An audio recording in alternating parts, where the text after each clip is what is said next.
আমাদের সরকারের সঙ্গে আপনারা সকলে মিলে যাতে অতি দ্রুত আমাদের ত্রিপুরা রাজ্যকে এগিয়ে নিয়ে যেতে পারি।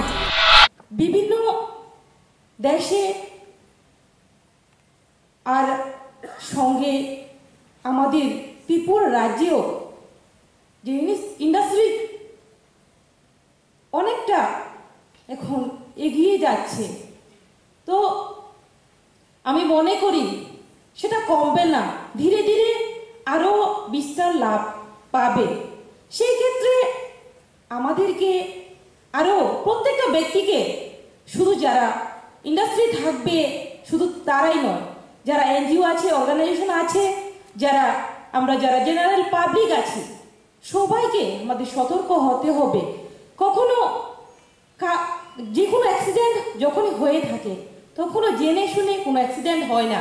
তার জন্য আজকে বিভিন্ন ক্ষেত্রে আমরা ডেভেলপমেন্টের দিকে এগিয়ে যাচ্ছি, তার পেছনে কিন্তু আমাদের যারা ওয়ার্কার লেবার যারা রয়েছেন, আমাদের শ্রমিক রয়েছেন যারা, তার উপরে কিন্তু অনেকটাই আমরা নির্ভরশীল।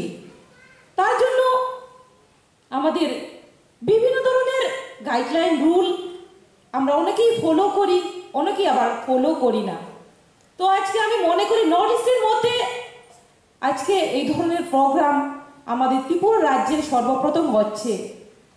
তো মেনলি আমি মনে করি এই প্রোগ্রাম প্রয়োজন, কেননা ত্রিপুরা রাজ্যে আমরা সমস্ত দিক থেকে অতি দ্রুত আমরা এগিয়ে যেতে চাই।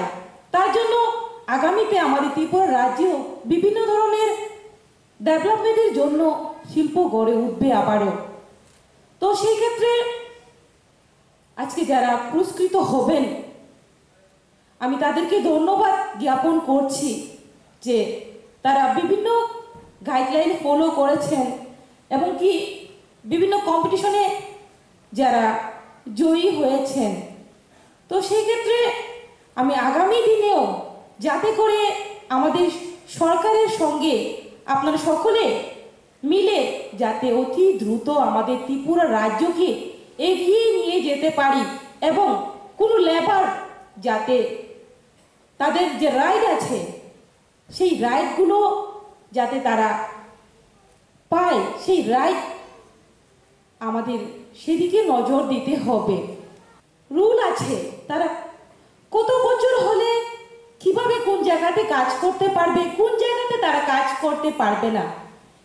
তো অনেক সময় দেখা যায় তাদের বয়সের সীমা আমরা না জেনে তাদেরকে লেবার হিসেবে নিযুক্ত করে থাকি। সেক্ষেত্রে আমাদের অনেকটা সমস্যা সম্মুখীন হতে হয়। তার জন্য আমি অনুরোধ রাখবো আপনাদেরকে সকলকে, যারা আজকে এই অনুষ্ঠানে এই প্রোগ্রামে উপস্থিত হয়েছেন, আপনাদের মাধ্যমে এবং গণমাধ্যমের যে অ্যাওয়ারনেসটা যতই বাড়বে ততই আমাদের ত্রিপুরা রাজ্যে সমস্যার সমাধান অতি দ্রুত হবে বলে আমি মনে করি।